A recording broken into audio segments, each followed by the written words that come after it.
Welcome to Incredible Idaho.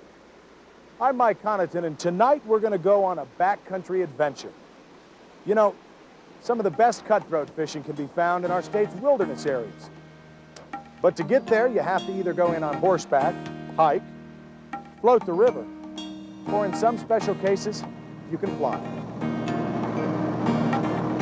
The Selway Bitterroot Primitive Area was part of the original wilderness bill signed by President Johnson in 1964. The intent of the legislation was to set aside pristine federal lands in their natural state. But this rugged country wasn't entirely undeveloped. Homesteaders staked claims around the turn of the century, establishing scattered pockets of private land up and down the drainages of the Selway. Eventually, backcountry landing strips were added as the airplane became the most practical method of travel to these remote outposts. When the primitive area became a wilderness, many of these holdings were grandfathered in, remaining private land. Oh, they've got a neat spot. Hi, Butch. How are you? This is the Selway Lodge. It was originally homesteaded in 1910 by a man named Henry Pettibone. At one time in its history, it became a commercial hunting lodge. Now, it's a private residence under the care of Butch and Penny Harper, who manage this historic property for the landowner. The front deck of the main lodge overlooks the clear, clean waters of the Selway River, prime habitat for Idaho's state fish, the West Slope cutthroat trout. It's pretty nice to have this kind of fishing in your front yard, backyard.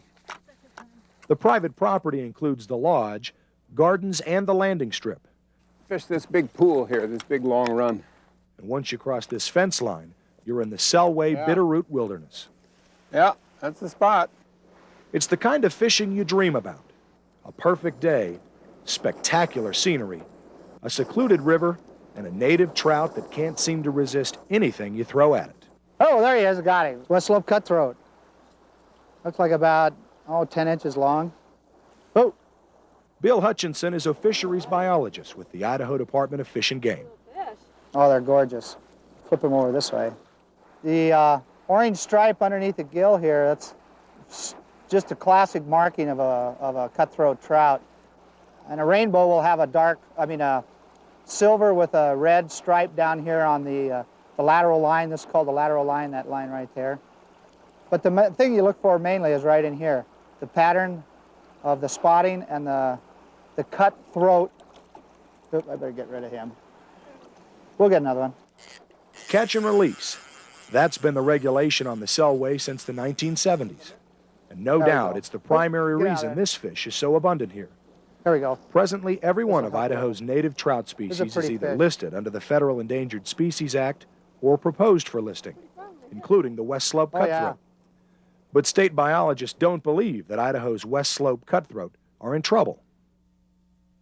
Years of data show healthy populations of the species in our state not only on the Selway, but also the Locksaw, the St. Joe, Kelly Creek, and the Middle Fork of the Salmon. And this documentation will be included in the Fish and Game Department's official comments to the U.S. Fish and Wildlife Service. And what we're going to do is we will show that we have very strong populations of West Slope cutthroat still in their native range.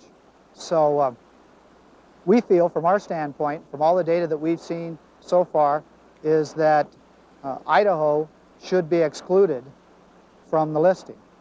The other states, they'll have to look at their own populations, but we in Idaho feel very strongly that the species as a whole is not in any danger of extinction. It should not even be listed as a threatened species. It's like another cutthroat.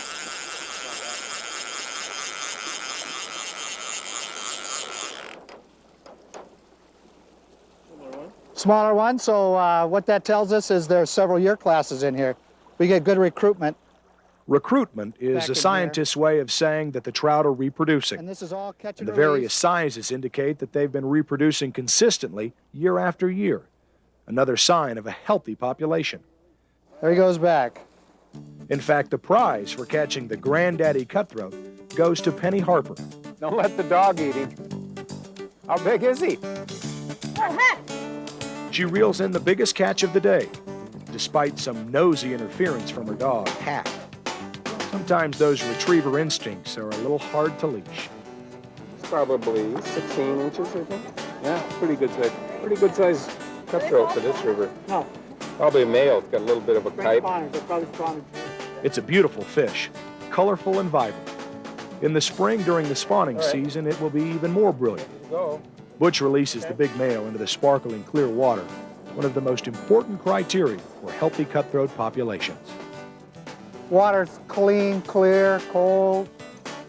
Doesn't take a rocket scientist to figure out that we maintain this kind of habitat for these fish. They'll do what Mother Nature's been letting them do for thousands and thousands of years. And it's our job to protect them and to give them that type of environment so that they can prosper. It's not only perfect habitat for cutthroat trout. Before the dams were built, these waters teemed with spawning salmon and steelhead. The healthy habitat is still here, but the big ocean-going fish are hard to find. It's a tough trip for salmon and steelhead through a series of 8 dams to and from the sea, and it's taken its toll. The numbers slowly dwindling until the big fish have almost disappeared completely from these waters. Oh, it'd be wonderful. I mean, these big pools, the pool right above the or under the bridge here, probably, I bet, in 50 years ago, must have had a couple hundred fish in it this time of year, or maybe a little bit earlier. And I imagine the bears wouldn't be giving us so much trouble if they had all that protein in the river to feed on instead of our apples. Bears like this fellow would be feeding on rotting carcasses of spawned-out salmon and steelhead. Those same decaying carcasses contributed critical nutrients to the river, spinning a web of life that has now been seriously interrupted. And wouldn't it be something to be casting for a 40-inch fish in an extraordinary mountain setting like this? But all that doesn't take away from the fun of catching cutthroat in Idaho's magnificent backyard. All the rest of Idaho's fish, pretty much, the browns, the brook trout, the rainbow, all are introduced. They've all come from some other place. But these were here, when Lewis and Clark was here, and they're named after Lewis and Clark, in fact. I think that's pretty neat to fish for a fish that's been around for at least 200 years and probably 10 or 20,000 years before that.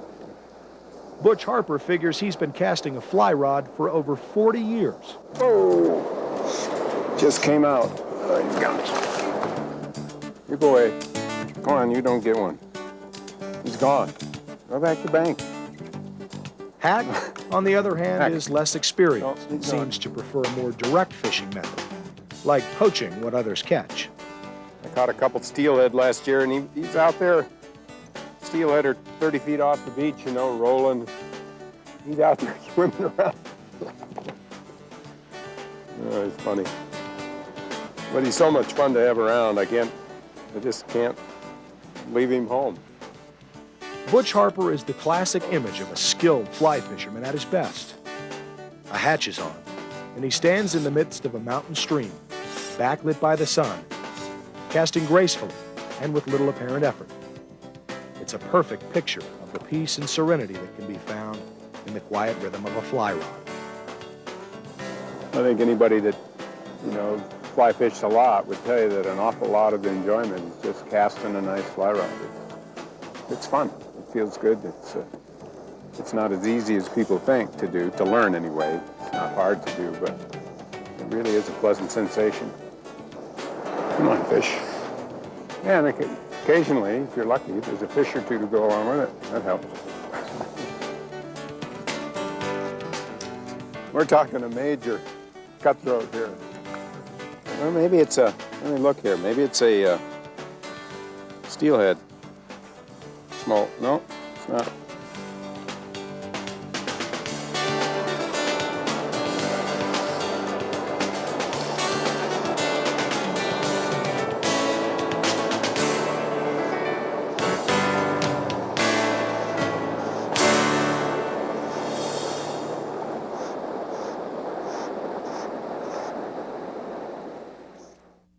But it's kind of nice. It's a nice big moldy fish. Yeah, I like that.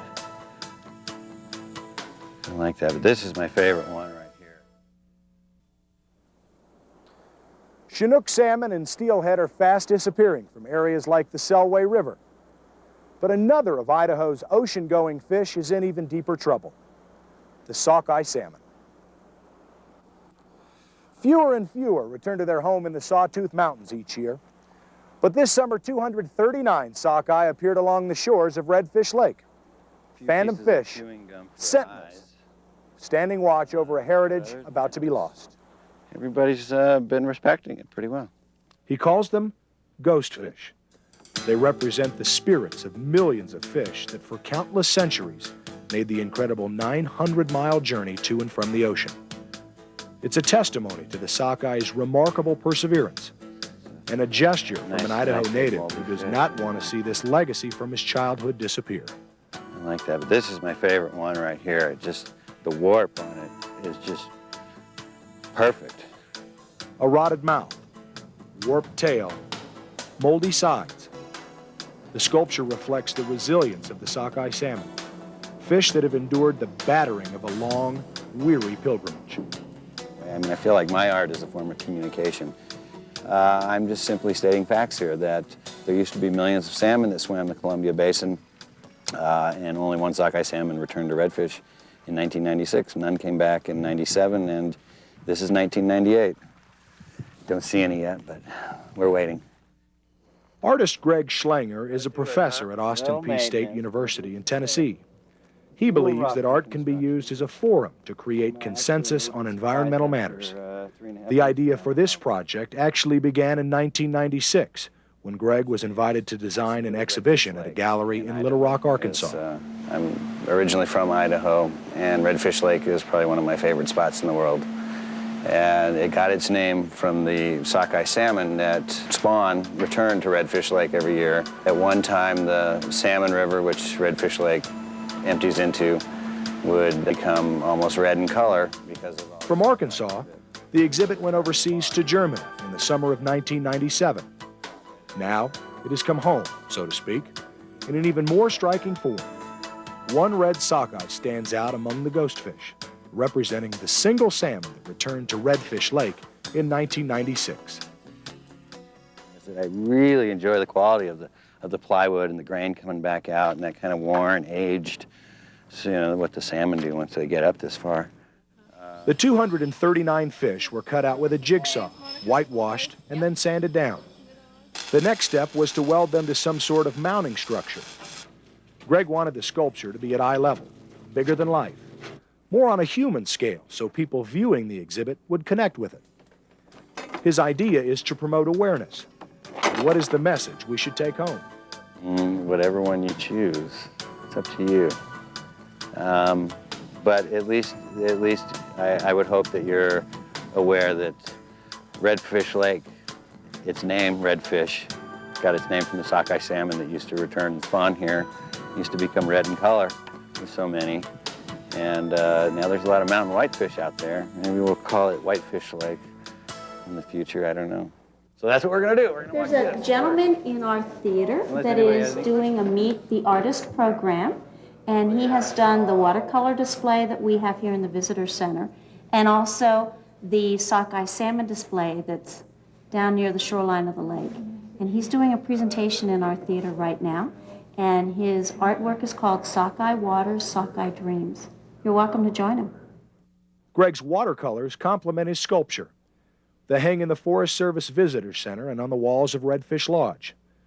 Ghost fish swim among bright spawning sockeye. Some of the works include depictions of Redfish Lake and stylized maps illustrating the incredible journey of the salmon to and from the ocean.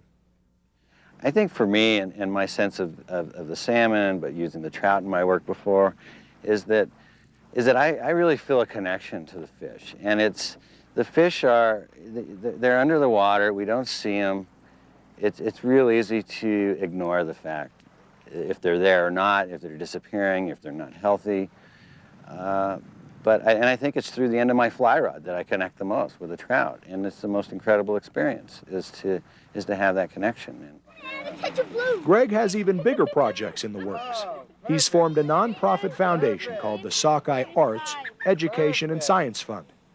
According to the mission statement, The idea is to support individuals and groups whose work promotes the communication of environmental ideas and biological diversity through the arts in collaboration with science. That's another dream of mine, is to get this organization on its way and functioning on its own, but an organization that will fund other artists and scientists and encourage collaboration between the two in working with different issues. But his ideas don't end there.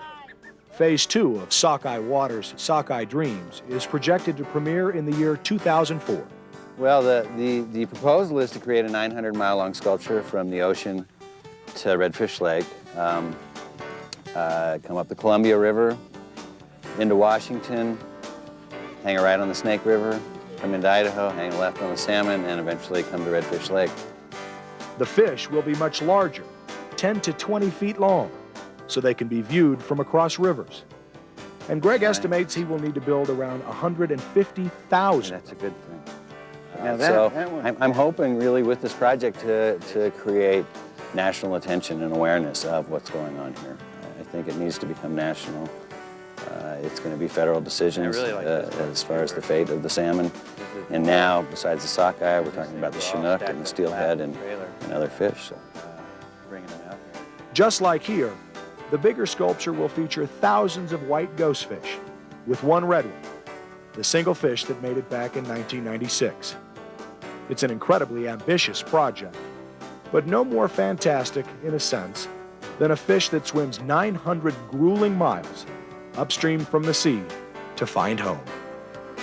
It's a lot of work to get to this point, and a big road ahead of me to 2004 to build a 900-mile-long sculpture, but I'm determined. I can't shake this thing out of me until it happens, so. Yeah, we put them off the bridge in some of these real good access areas. As long as you got 2-3 feet of water to drop them in, then they do fine. They're kind of aerodynamic. And When we think of fishing, we often think of summertime. But you know, fall can be an excellent time of the year to go fishing. Just like other animals like bear, deer, and elk, fish need to put on an extra layer of fat to help them through the winter, which means they're ready to bite. And they're about 14 inches long, 12 to 14, and really big, pretty fish. People really enjoy catching them. Rick Alsager is the manager of a fish and game hatchery in Nampa. Today, they're loading up 2 fish trucks. The plan is to stock the South Fork of the Payette River and a pair of brand new fishing ponds north of Lowman. Normal catchables, and then 200 pounds of these big magnums. Magnum? Well, we call them magnum fish because they're bigger than what we normally rear them. Our normal catchable is 10 to 12 inches long, and these are 2 or 3 inches longer than that. It's about a 2 to 3 hour trip up the highway. Rick says it takes the fish about a half day to regain their balance after the ride. But then, they're ready to bite. They do real good. As long as we've got 2 aerators in this truck on both of our 1-ton trucks, and then we have a fresh supply of oxygen going to it. So the biologists will scatter the fish along the river by stocking it in 5 or 6 key sites, beginning right here on the bridge in the center of Lowman. Yeah, we put them off the bridge in some of these real good access areas. As long as you got 2-3 feet of water to drop them in, then they do fine. They're kind of aerodynamic and make a little splash.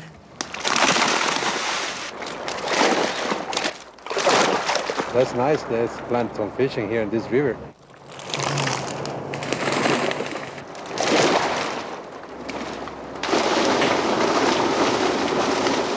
Yeah, look at them. They're ready to be caught. No, they'll be ready tonight. Yeah, they haven't been fed for 2 weeks. And finally, the last stop for the fish trucks, a brand new pair of ponds, all ready to go. Just add fish and let the fun begin. They're jumping out there already. We have real good success on putting catchable hatchery trout in these small ponds. We can get most of them caught out. People like them. They're a little bit safer sometimes than fishing the river. They're a good place to learn how to fish. So they got some good, some fairly good things going for them. Fishing and kids go together. There's one. People, this would be a great place for senior citizens and kids to come and fish without, traversing the rocks and the cold, fast water. It'll provide a good fishery for this upper end of the Lowman area, and Payette River. We always wait till it's almost too late to do anything, and hopefully this time we can save it before they are all gone completely. On tonight's Creature Feature, we go back a few years to 1992. Then, like in 1996, only one sockeye salmon returned to the Stanley Basin, and the sentiments expressed 6 years ago still ring true today. I think these fish are especially neat salmon just because they come so far inland. It's just really amazing that the fish can make it this far. We always wait till it's almost too late to do anything, and hopefully this time we can save it before they are all gone completely. It would be nice to be able to see the fish still in this area, for my children and their children. I think the nation is losing something. These fish go away, they're not going to come back.